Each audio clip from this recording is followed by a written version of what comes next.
Hello, my name is Tia Clark, and I'm going to give a lecture based off the readings that we had to read this week in regards to feminism.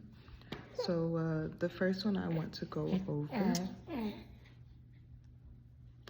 is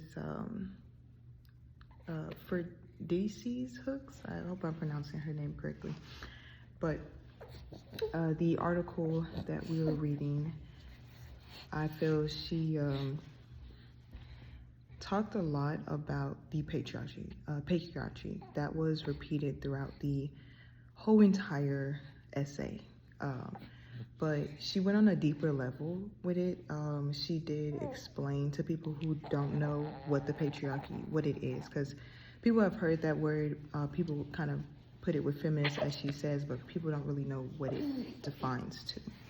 And I feel like she did a really good job defining it, even for me, because I really never considered the patriarchy in that sense that she would put it. Some examples that I want to use from her text.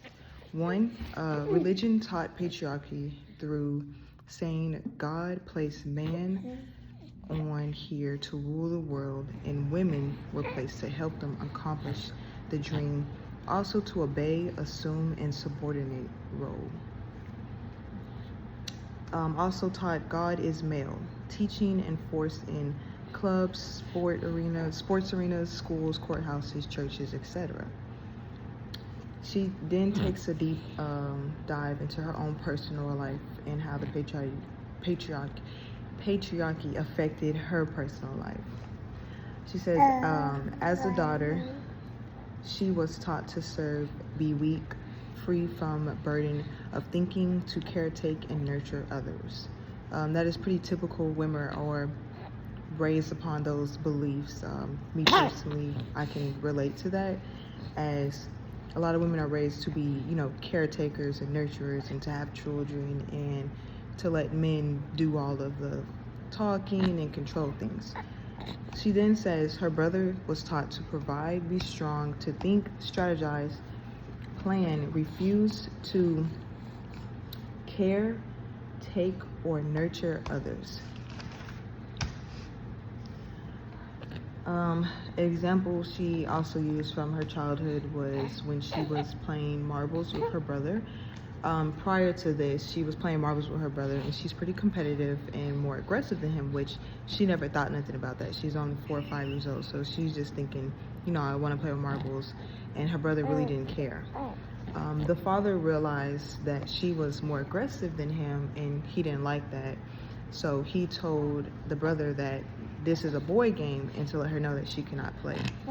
She didn't take that pretty well. She still wanted to play because she was confused. A child that was playing just a while ago now is told she cannot play and only boys can. To which she got severely beat in front of everyone in the home, and nobody stood up to try to stop it.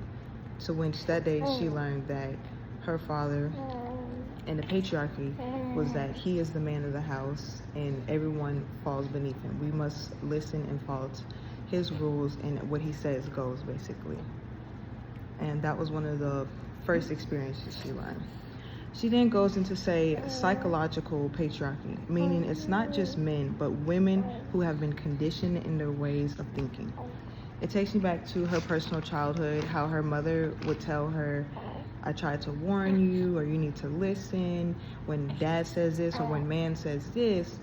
And it's because her mom was brainwashed by the patriarchy, her dad is, and a lot of men and women to this day contribute to the patriarchy, as she says, without even knowing, because of the fact that we're so stuck in society norms about women should do this and men should do that. And even feminists is what she was saying, that feminists try to blame men and say men are all evil and it's all men, but they fail to realize that they're also falling into that patriarchy by putting all the blame on men, because it's not always just the men. It's also some women that act and think just like the men.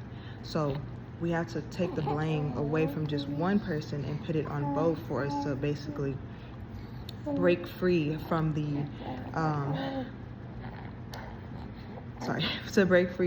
us not having equality as men or women, and specifically the oppression that is being placed on women and is going to constantly be placed on women, because some women look at it and don't see a change and consider it still being a patriarchy. And some men, even though they may try to see the change, but because they're men, they're automatically accustomed to the patriarchy because they're already grown up on joining that. Not even willingly. It's more of this is how they were raised. So that was her take on her main points.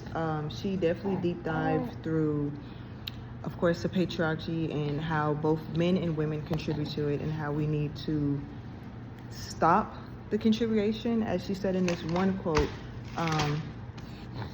until we can collectively acknowledge the damage the patriarchy causes and the suffering it creates, we cannot address male pain.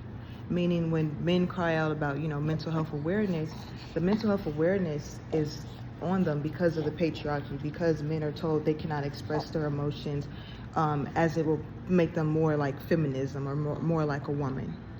So the patriarchy promotes insanity, and her biggest points to me was, in order to break free from that, we have to dare challenge the patriarchy to break it. Moving on to the Caliban witch. Her take on it was more so taken back in time. She went back decades in time. 14th century, I was seeing.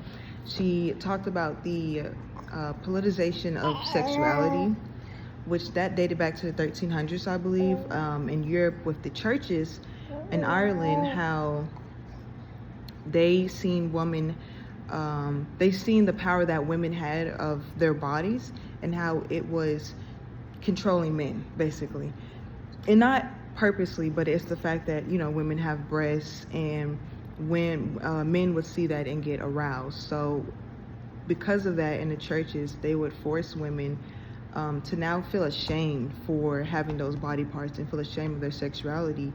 And altogether, try to, as she stated, to break the power of women in exotic attraction, to basically try to tear them down and make them feel dirty or ashamed because of the fact that that is their body and that's who they are. Moving on to the her other text, which was in the 14th century, she talks about the rape of women in France, and she was saying how the courts in France did not deem rape of a poor woman to be, it was decriminalized, so the person would not be held accountable due to the fact because they were poor. So they saw that woman as not even a human being, basically, and she was allowed to get raped because of the fact that she was in the lower class. If a woman got raped, maybe she was in middle class and she was just unmarried, they would just give the perpetrator a slap on the wrist, and that's it. She does talk about how gang rape of women became very common practice, in which the perpetrator would carry out openly and loudly at night in groups of 2 to 15, breaking into homes of the victims and dragging them into the streets without any attempt to cover themselves. That quote right there was very, very challenging. It really just made me visualize, young women, maybe even little girls, getting dragged out of their homes in the middle of the night and being forcefully raped by 2 to 15 men with no justice. And then she talks about, once raped, they could not regain their place in society, and they would have to look upon to either leaving town and going to a new town to start a new life, or become a prostitute.